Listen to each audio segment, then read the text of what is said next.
ফজরের পর একটি মাত্র সূরা আপনি পাঠ করুন, শত্রু একেবারে নিস্তেজ হয়ে যাবে, দমন হয়ে যাবে, আপনার দিকে আর তাকাতেই পারবে না, আপনার বিরুদ্ধে মুখ খুলতে পারবে না। আপনার দিকে তাকালেই সে কি দেখতে পারবে সে নিজেও বলতে পারবে না। এই জন্য আপনার কাছে আসবেই না, কোনো ক্ষতি তো করা দূরের কথা, আপনার আশেপাশেও আসবে না। শুধু একটি মাত্র দোয়া পাঠ করুন ফজরের নামাজের পর। প্রিয় ভাই বোনেরা, আমলটি করতে হলে শত্রুর নাম, শত্রুর মায়ের নাম আপনাকে অবশ্যই সংগ্রহ করতে হবে। আপনার কাছে লিখে রাখবেন, একটি কাগজের মধ্যে লিখে রাখবেন। প্রিয় ভাই বোনেরা, আপনার অনেক শত্রু রয়েছে, শত্রুর জ্বালায় আপনি একেবারে অতিষ্ঠ হয়ে পড়েছেন, কোনোভাবেই আপনার দুশ্চিন্তা কাটছে না। চতুর্দিক থেকে আপনার উপর শত্রু হামলা করে, ক্ষতি করে, আপনি কোনোভাবেই তাকে সাহায্য করতে পারছেন না, দমন করতে পারছেন না। যদি তাকে প্রতিবাদ জানাতে যান, আরো বেশি আপনার উপর জুলুম নির্যাতন চালায়, এই জন্য আপনি কোনোভাবেই প্রতিবাদ জানাতে পারছেন না।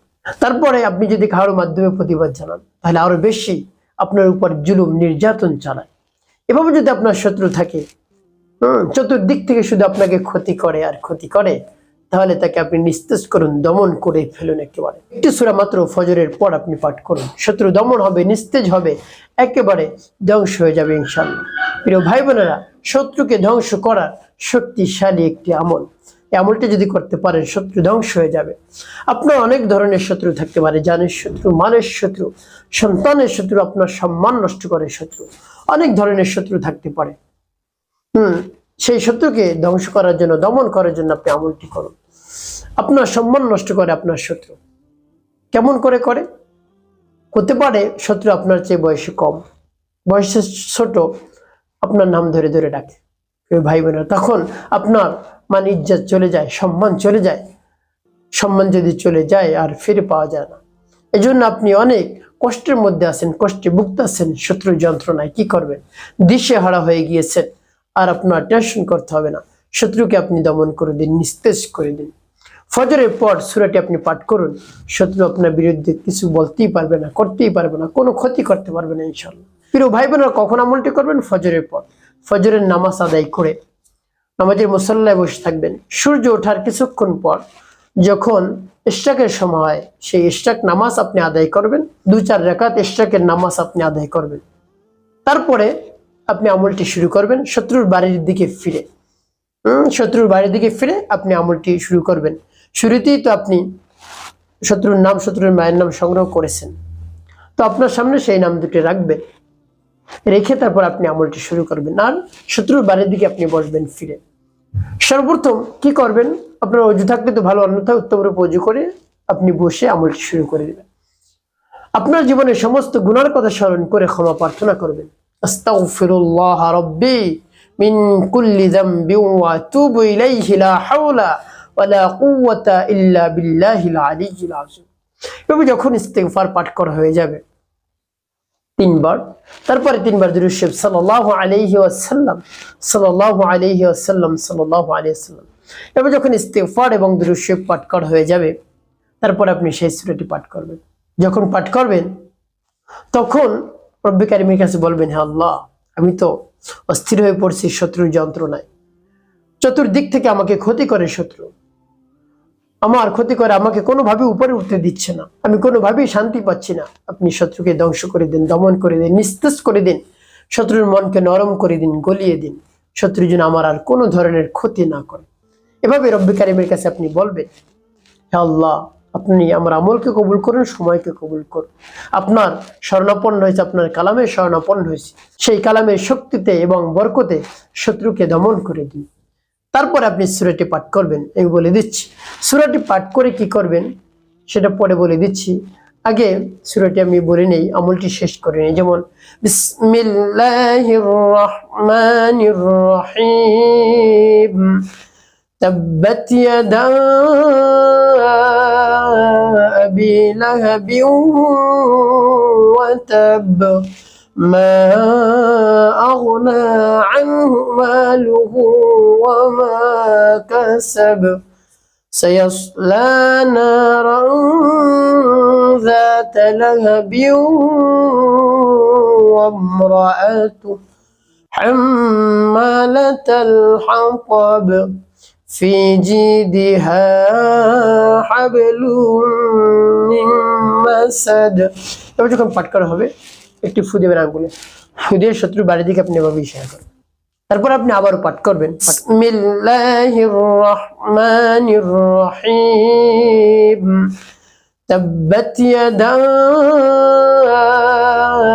আবি লাহাবিন ওয়া তাব মা আগনা আনহু মালুহু ওয়া মা কাসাব سيصلى نارا ذات لهب وامرأته حمالة الحطب في جيدها حبل من مسد। পাঠ করা শাওয়ার ভিডিও ভিডিও শত্রুর বাড়ি থেকে আপনি এভাবে ইশারা করুন। তারপর আপনি মনে দরদ নিয়ে আবারও আপনি পাঠ করবেন, বিসমিল্লাহির রহমানির রহিম তাব্বাত ইয়াদা আবি লাহাবিন ওয়া তাব মা আগনা আনহু মালুহু ওয়া মা কাসাব سيصلى نارا ذات لهب وامرأته حمالة الحطب في جيدها حبل من مسد। পাঠ করার শেষ আবার একটি ফু, তারপর শত্রুর বাড়ি থেকে আবার আপনি ইশারা করবেন। প্রিয় ভাই বোনেরা, এভাবে কতবার পাঠ করবেন? তিনবার পাঠ করে এভাবে শত্রুর বাড়ির দিকে আপনি ইশারা করবেন। সর্বশেষ আপনি কি করবেন? নবী সাল্লাল্লাহু আলাইহি ওয়াসাল্লাম মুহাব্বত নিয়ে 5 বার দুরূদ ইব্রাহিম পাঠ করবেন। আল্লাহুম্মা সাল্লি আলা মুহাম্মাদ ওয়া আলা আলি মুহাম্মাদ কামা সাল্লাইতা আলা ইব্রাহিম ওয়া আলা আলি ইব্রাহিম ইন্নাকা হামিদুম মাজিদ। আল্লাহুম্মা বারিক আলা মুহাম্মাদ ওয়া আলা আলি মুহাম্মাদ কামা বারাকতা আলা ইব্রাহিম ওয়া আলা আলি ইব্রাহিম ইন্নাকা হামিদুম মাজিদ। আল্লাহুম্মা সাল্লি আলা محمد وعلى آل محمد كما صليت على إبراهيم وعلى آل إبراهيم إنك حميد مجيد. اللهم بارك على محمد وعلى آل محمد كما باركت على إبراهيم وعلى آل إبراهيم إنك حميد مجيد. اللهم صل على محمد وعلى آل محمد كما صليت على إبراهيم وعلى آل إبراهيم إنك حميد مجيد. اللهم بارك على محمد وعلى آل محمد كما باركت على إبراهيم وعلى آل إبراهيم إنك حميد مجيد. اللهم صل على محمد وعلى آل محمد كما صليت على إبراهيم وعلى آل إبراهيم إنك حميد مجيد. اللهم بارك على محمد وعلى آل محمد كما باركت على إبراهيم وعلى آل إبراهيم إنك حميد مجيد. اللهم صل على محمد وعلى آل محمد كما صليت على إبراهيم وعلى آل إبراهيم إنك حميد مجيد. اللهم بارك على محمد وعلى آل محمد كما باركت على إبراهيم وعلى آل إبراهيم إنك حميد مجيد। এভাবে যখন দুরূদ ইব্রাহিম 5 বার পাঠ করা হয়ে যাবে, তারপর আপনি কি করবেন? আপনি একটি ফু দেবেন, ফু দিয়ে এভাবে শত্রুর বাড়ির দিকে ইশারা করবেন। প্রিয় ভাই বোন, আপনার আমলটি করা হয়ে গেল। এখন কি করবেন?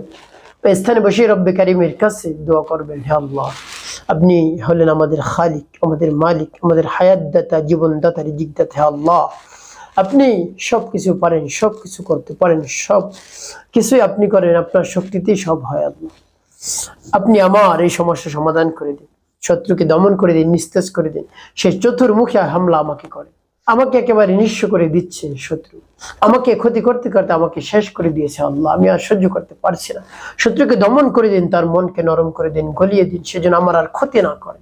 এবার রব্বে কারিমের কাছে পরিপূর্ণ বিশ্বাস এবং আস্থা নিয়ে বলবেন, দেখবেন শত্রু দমন হবে ইনশাআল্লাহ। প্রিয় ভাই বোনেরা, একটি কথা মনে রাখতে হবে, 5 ওয়াক্ত নামাজ আপনাকে আদায় করতে হবে, মানুষের কল্যাণে খেদমতে কাজ করবেন, অবশ্যই আপনার জীবন হবে সুখময় এবং শান্তিপূর্ণ ইনশাআল্লাহ।